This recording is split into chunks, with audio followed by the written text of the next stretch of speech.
Welcome back to the Talk of Louisville. I'm Mike Mulroney. I'm Kellye Duckworth. Kellye, we got a very special. Impressed that you got the mayor here. No, I can't. Well, I've met him a few times, and he's been very supportive through him and Nicole George. And she's here. She just didn't want to be on the phone on the microphone today. But thank you so much for coming in. My pleasure. Great. It's an honor. When I talked to Nicole about you coming in, I told her we wouldn't throw any hard questions at you, but we have to ask one hard question. Anything you want. One hard question. Hard questions are the story of my life. UK or U of L? Oh, it's go Cards. It's Omaha. Especially after yesterday, I know. Yeah, you got to say go Cards. After yesterday, I get it. I will tell you. So I grew up a huge Cards fan. I grew up going to basketball games at Freedom Hall with my parents. So I've always been a Cards fan. I'm a big fan of the University Athletic Department. I did go to my first ever UK game this year at Rupp Arena, and I wore blue. Did they play U of L at the time? No. They were playing. They played Texas A&M. I think it was a very good game. But it was a very interesting experience. It was a wonderful experience at Rupp Arena. They've got an amazing fan base. Going to the Yum Center versus Rupp Arena are totally different experiences. But yes, I'm definitely a Cards fan. Well, I'm a couple good friends of mine were supposed to be going there to play football, and it still may happen. So I will be a Cards fan. But I grew up UK. But there's nothing like an experience. The one thing, and it's hard for me to say as a UK fan, I'd love to go to a Duke game and see. I've heard that place is crazy. It is. It is a wild experience. And it's small, too, isn't it? Small. I don't know, it's 4,000, 5,000, 6,000 people, something like that, but much smaller compared to Rupp or the Yum Center. And it was great. You feel like you're right on the court. Everyone's standing up the whole time. I did see U of L play Duke at Cameron Indoor. It was great. I've again, being a UK fan, it's tough for me to say. I know. But being a Cats fan, I got to go there yesterday. PRP played in one of their state region. Right. It's not the final game, but they won. They won yesterday, won last year. So PRP and Trinity are both in it. We got to. Can you believe that? I think actually we saw each other. We did at the championship celebration for PRP last year, and so hopefully we have another Louisville state champion. Wouldn't it be cool to see PRP and Trinity, because they played St. X last year, but Trinity and PRP would be in the final because they're on opposite ends of the bracket. So, I hope the host city goes out. It'd kill a lot of Louisville people to go to Lexington, but it's okay. It's okay to go to Lexington. I saw that Dudek's having a great season as well once again, and he's only a sophomore. So can you believe that? I'm sure they're lining up to sign him with colleges or something, because a lot of kids in Major League Baseball, sometimes they go straight to the pros. Well, now with NIL, that might change. So we'll see. That's changed the whole game. The couple friends of mine that were potentially going to U of L, they got caught up in this NIL stuff, and the older kids they're in the transfer portal, so they just got to sit back and wait their turn. It's kind of weird how it's transformed into that. So, from Louisville, I think I saw you went to Ballard. Is that correct? I did. I went to Dunn, Camer, and Ballard. Okay. So I'm a JCPS guy, big supporter of public education, and well, you're looking at two PRP grads here, so we were excited to see them win the baseball. A little bit of separate years, but she's like half my age. Well, I just appointed the former PRP principal to the Riverport board down here in Southwest. Jason? No, am I getting my schools mixed up? Sherry Duff. Yeah, she used to be. She just retired. Right, the former principal. Yeah, she's great. Yeah, so Jason's taken over. You met him yet? Yeah, I've met Jason. Yeah, he's very good. So I think PRP is going to continue on with their traditions. Well, PRP also lost Mr. Miller yesterday too, right? Yeah, horrible. Did you know Mr. Miller? I did. Representative Miller was a wonderful man. He did great things for our city, for this part of the city, for the entire state, state reps, and work with his wife at Riverview Park, and he'll be missed. Yeah, for sure. He was the principal when I was at PRP. Okay. And it was funny. He'd get on there. He had such a country twang. Everybody would be curious. Everybody was waiting to see what he would say in the mornings, because I guess schools still do this. Is it in your day? Is that what they would make an announcement. Yeah, they come on and start talking about that. Yeah, it's not even close. We didn't. Did they have intercom systems back then? They passed cans out to all the classrooms, and they strung a thread through the hallway. That's right. We didn't grow up with the internet. I didn't. I don't know how old you are, but there was no internet, so it's kind of a different world. You and me both. No, they talk about things in high school they did, and it's up on social media. It's like we didn't even really. The internet wasn't really mainstream use. I don't know how you made it. Yeah, I'm kind of glad we did, because there's cell phones everywhere picking up things. Yeah. So I saw yesterday you went to Lynn Family Stadium.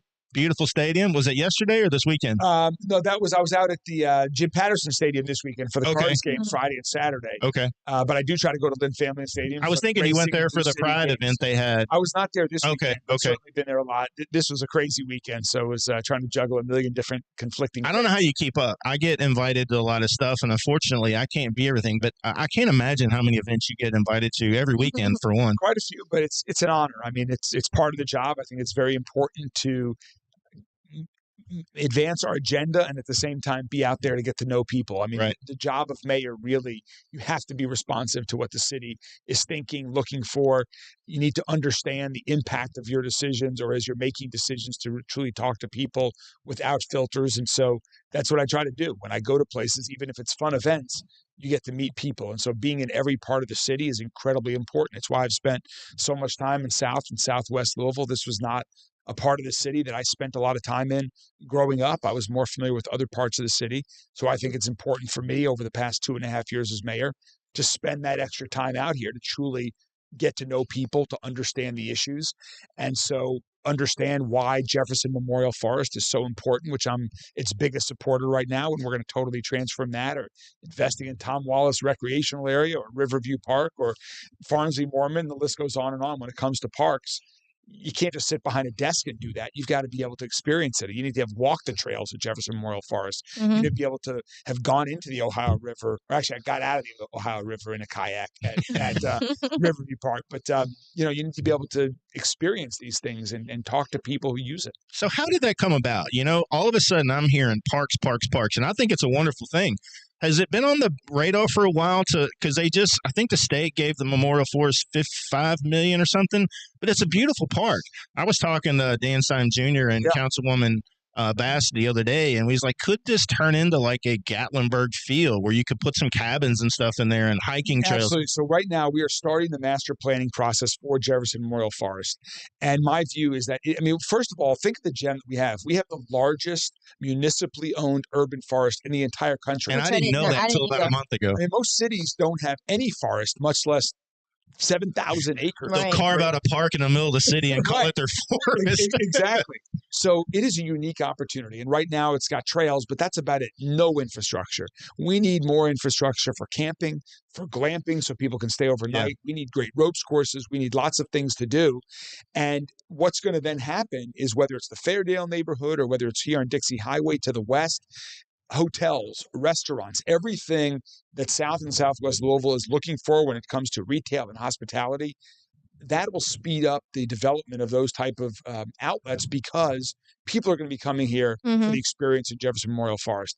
They do it all over the country in other great outdoor spaces. People are looking for experiences, right? Oh yeah, for sure. And we can give people a great experience close to an urban area, and so that's what we're going to do. I'm going to be asking for some big dollars in Frankfurt during the General Assembly session next year, and I'm really excited about the future. It's such a gem, and I've noticed out here in the South End, further that way, closer to the forest, there's more and more things going up. I know Matt Dodd's putting a new McDonald's down there, and you see more and more things heading that way. I guess maybe in preparation for what might come, because it connects. I didn't know that either. Yeah, it connects. Well, I haven't seen the new Tom Wallace recreational area right there. It is beautiful. We've got great new natural playground there. The lake is great for fishing, great for hiking. Rachel and I were out there a few weeks ago taking a hike. Really a beautiful place. Yeah, well, we thank you for paying attention. And you seem like, I see people give you crap, and they give it to me, but anytime you're doing good and people see you doing good, they want to criticize. But if they don't see you get criticized anyway. So you might as well do the good thing, I think part of the job is being criticized. I can't. That's why I don't read the comments on social media. You cannot read the comments. Yeah, somebody said to people is I had to teach him that. Yeah, somebody said post and go. So I've had to get in that habit of just kind of not paying attention to what people say. That's the best thing. Another big thing we saw coming this way is, are we going to be the next film studio of the country? I certainly hope so. It's a beautiful place y'all remodeling. Yeah, it's going to be wonderful. So I don't know about you, Mike, but I grew up loving professional wrestling. And on Tuesday nights... Well, we're going to talk about that too, yeah. Okay, so on Tuesday nights, my dad used to take me to Louisville Gardens. Yeah. And it was a great part of my childhood. And to see now it's been vacant and dead for decades. And now to have the opportunity to keep the Louisville Gardens historically alive, but with a new life, and to be a world-class production, studios. I'm really excited about that. We have one, if not the best, one of the best incentives to film TV shows and movies in Kentucky.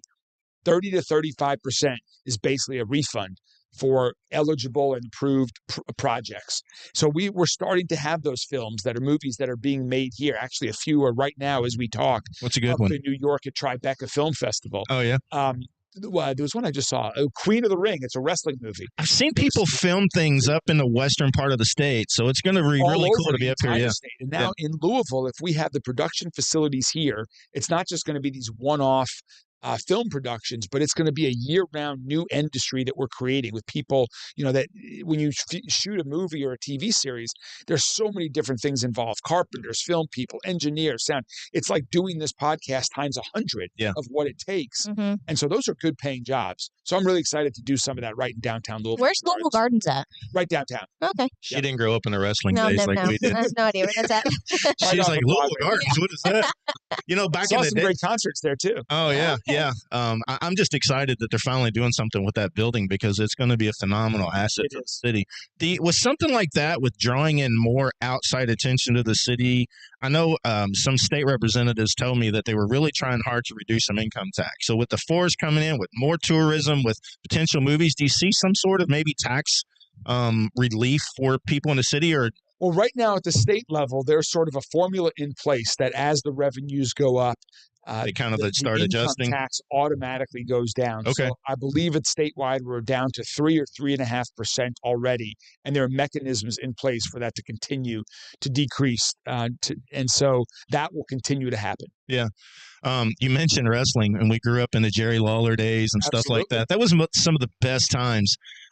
Because those guys had such a good time with it. And right before you ran for mayor, somebody had said something about a special on Netflix, and I started watching it, and there you were. And I'm sitting, this guy's running for mayor, and are you part owner of the OVW? Is that what it is? I am. Well, actually, Did you know it started right down here? I know. And going back to your very first question, how about me as a U of L fan? My business partner is Matt Jones. Oh, you okay? Big Mr. UK? UK in Kentucky. How does that go? Do y'all we're good have friends. fights on the side? No, not at all. I did, let's see, before the NCAA tournament this year, though, I did call into his show, and U of L was playing in Rupp Arena.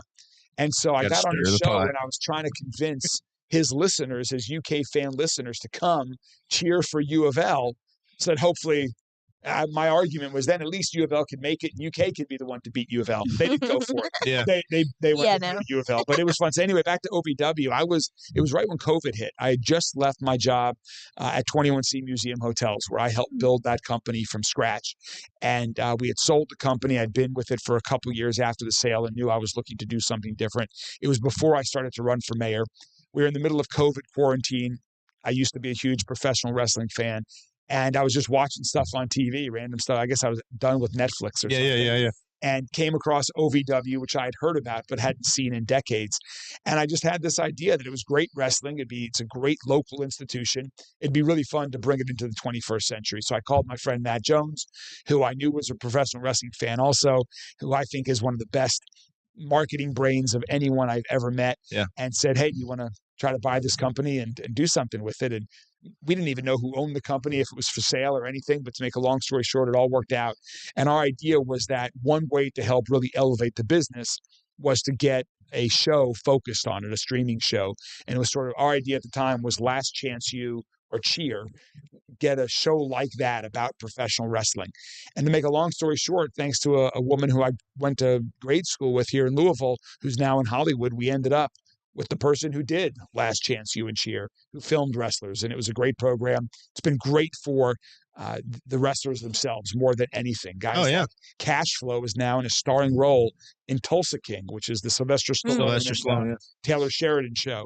Haley J her career has taken off as a result of that. So I'm really happy for them. I enjoyed the show. I actually watched it 1.5 times. I haven't made it through the second time. Or is there going to be a second season? Or There's not a second season yet, but stay tuned. We actually are in the process of selling most of the company. Matt's got his full-time job at KSR. I'm a little busy with this job that I have. Just a little bit. And so I don't know how you have time. Someone is coming will own a majority interest. We'll have a small interest still, but someone else is we had a meeting downtown a few weeks ago, and I guess WWE was at the Yum Center. They were. Raw had no idea. And it was packed. I can't believe how many people still follow wrestling. WWE's crushing it right now. Yeah. Yeah, I took when my son was younger. We don't go as much. He's heavily into music now, but he and I would go to those. We go to the motocross stuff at the Freedom Hall, and it was a blast. But WWE was always so much fun. It is. It's theatrics, but there's still reality to it. I don't care how hard you think it's fake, man. It hitting that mat and the way they go at it sometimes. It's I don't think fun. you would land very easy jumping from the top rope. There's definite athleticism involved in it. But to have a 300-pound man built like a brick wall jump off the 6th rope or whatever he does and land, it's got to hurt. I don't care how you No. I've talked to them right after their matches. I mean, while the end might be a little scripted, there is a lot of athleticism. There's definitely risk in there, and so I'm a great admirer of them. Yeah. They're great entertainers. I would always wanted to meet what's the guy that used to run around the ring at Louisville Gardens and stir up the trouble? Jimmy? Jimmy Hart. Yeah, did you ever meet that guy? Sound. Yeah, did you ever meet that guy? I never met Jimmy Hart. No. I always wanted to meet him. He was the guy that would always get if you want to get some attention, do something and stir people up, and he would always get people talking about stuff. It was hilarious. Yeah. So there's not going to be. Did y'all just call Netflix one day? Do they have like a list of shows that you got to pitch and then they decide? Or it really was one of these small Louisville connection things. I didn't know anyone in Hollywood. I knew one person who worked in the entertainment industry who I'd gone to high school and middle school with, and she was an executive at a studio. So I called her up and I said, hey, we've got this idea for what we're trying to do. And she said, well, let me get some of my team together and give you some advice. So Matt and I got on a Zoom call with her team. Her team liked it so much, they ended up putting together what's called a sizzle reel to show the idea of what this show could be. And they then went to Netflix, they went to the producer, and they put it all together. No, it's a genius idea. I just didn't know how. You made it sound very easy. But now you have his wheels turning. He wants to have a Netflix I thought about it. We could tell a lot of stories. We had one of the it was tied to Kentucky Farm Bureau. They were following a couple of the patients around that we were helping to kind of tell their stories.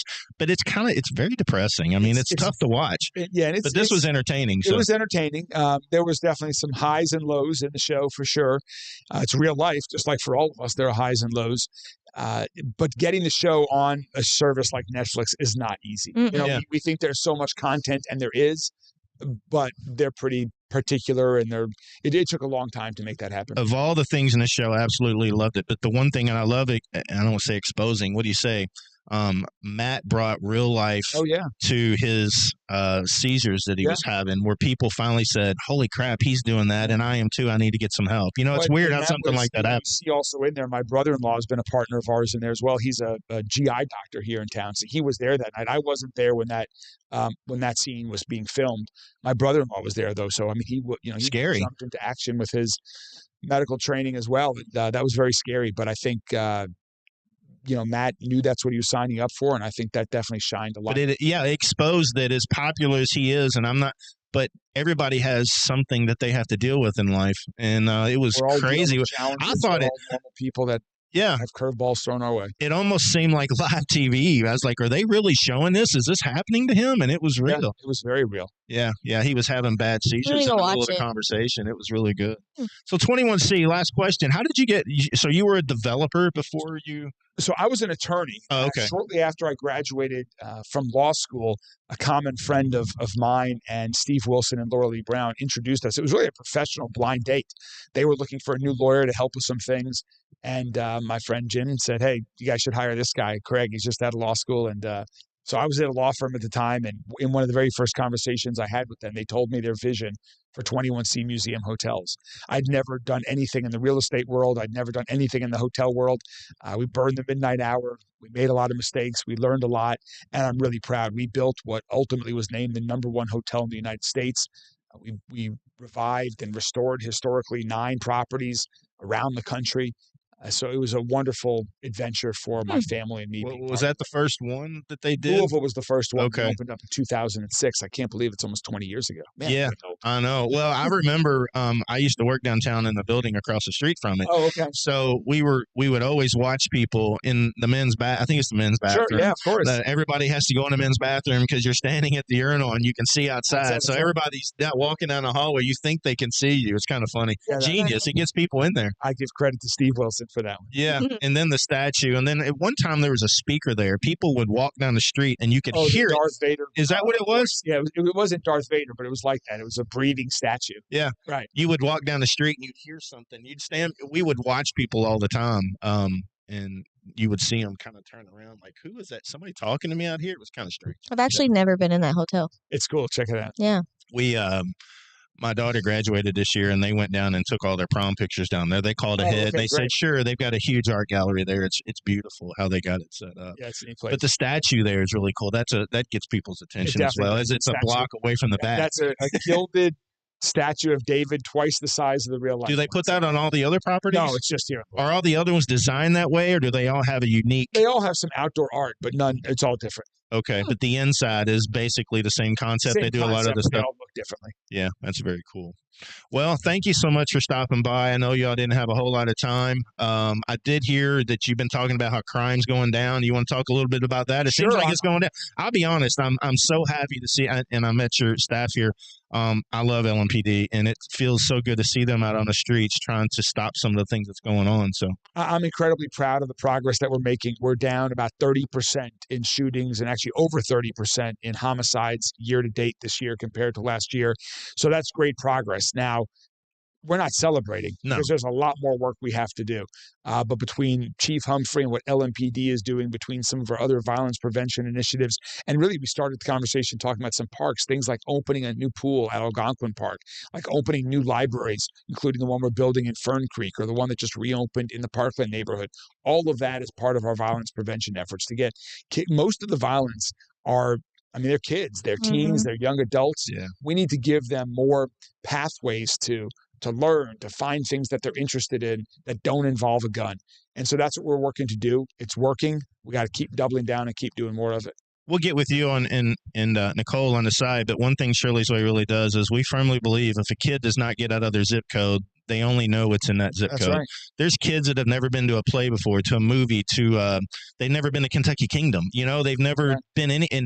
And until they can see that there's other opportunities that could really change their life, you're right. I mean, they're just going to keep following the drug dealers or the gang dealers and stuff like that. My wife, Rachel, who I know you know, she started her career as an English as a second language teacher in Jefferson County Public Schools. And we saw that firsthand. She was dealing with a lot of kids that were new to our country and trying to help them get out from just their small world that they were living in here and help them see the world. And that's for any kid. The more you can expose them to, the more likely they're going to live a safe life, a healthy life, a prosperous life. Yeah. And, stay. But the trauma of these kids, even the ones that are from here, a friend of mine's a teacher, and she said the same exact thing. She had a child come in and was very traumatized, and they couldn't figure out why, but they came from Africa.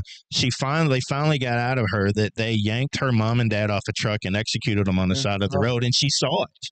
She witnessed that. Yeah, the impact of gun violence in our city cannot be overlooked. If you know someone who's been a victim, if you've been close to an act of gun violence, it's traumatizing. I know from firsthand. Well, I was going to say, I wasn't going to ask, but you posted it's kind of the anniversary or something. So did that change you? Was last weekend, actually this weekend, 2 days ago, was Gun Violence Awareness Day weekend. And there's a whole national movement where folks are wearing orange to raise awareness about reducing gun violence. And it was all started by parents of kids that were killed by gun violence. But that act changed me forever. I mean, I'm a fortunate survivor. Yeah. Most people aren't as fortunate as I was, but it definitely impacted me. It impacted my entire family, and I'm very fortunate. Well, I guess in the role you're in, you just have to kind of say, all right, I'm either getting back on the horse and riding forward. Yeah. I mean, it had to be hard to get back in the public wondering, you got some great people around. I wouldn't want to arm wrestle that guy standing there. But, I mean, you got some great people around you. It's just I don't know. How do you get up the next day? Male and female LMPD push-up champions. Yeah, she came in a Jenna, and I thought she said Jedi. I said Jedi. That's a great name. That's true. I try to keep up with them. They give me. Yeah. I try to stay in shape. No, actually, it definitely impacted me a lot. You do have to just get out there, and I knew I couldn't do this job. I had a choice to make. I could either quit as a result of the assassination attempt, or I had to go back out there because you can't do this job living in fear of living or staying inside all the time. As we talked about, you have to be out there with people. And so fortunately, with the support of Rachel and my two sons, we got back out there. And she didn't look at you and say, "Hey, you've lost your mind." No, it was actually great. It was 2 nights after the shooting where, the whole first couple of days were a blur. You've got so much adrenaline. My ears were ringing as a result of, just being so close to those gunshots in the room that we were in my office. It was 2 nights later, the second night of going to sleep, where I said to Rachel, and I said, I realized I haven't even said this yet, but I don't have to do this. And if you and the kids don't support it, I'm out. You guys are far more important to me than any job I will ever have. And she's the one who said, no, we got to keep doing this. You can't let them win. You can't let this define you. You've got to keep moving forward. And so it fuels me every day. She's strong. Incredibly strong. I'm so incredibly fortunate that she is so supportive and wonderful and a great partner. But, I run a lot, and I try to run most mornings. That I find to be not just helpful for my physical health, but my mental health. Do they have to run with you? No. And then also... did you realize you had to sign up for that when you took the job? Also one other thing that I discovered, I went to see a therapist for the first time in my life after that for a couple of months. And one thing that they advised me to do was to start meditating. And so literally almost every night for the past 2.5 years since that happened, I've been meditating, and I find it to just be great for mental health. I strongly encourage people. I thought it was this crazy new age stuff, but I've got this app called Headspace. Every night I turn it on for 10 minutes, and just as crazy as a day as you've had, you have to teach yourself how to do it well, but it really helps bring peace to yourself, and it helps me sleep incredibly well. And I credit that to my strong physical and mental health as well. So for anyone struggling with something, I'd strongly recommend. There are lots of apps that can help you through. I'm going to look that up. Take notes there. Yeah, my winding down. I get home at night, and I like old TV shows. So The Love Boat, MASH. I love Sanford and Son. He cracks me up. Rachel and I are watching one not quite that old right now, but have you ever seen The Wire? No, I haven't. I'll have to look it up. The Wire, I think it's on HBO Max is what we're watching it on, but it's from the early 2000s, and the police I've talked to say it's the most realistic police show ever. There are 5 seasons. It's great. And that's on HBO? On HBO, it's about early 2000s Baltimore. A little bit of crime, a little bit of everything. I did start watching Grey's Anatomy again. Remember that show? Yeah, I think everybody in the country was all over. But my middle daughter, we named her Addison for Addison Gray off of Grey's Anatomy. It's funny. So, well, sir, thank you for coming in. Thank you.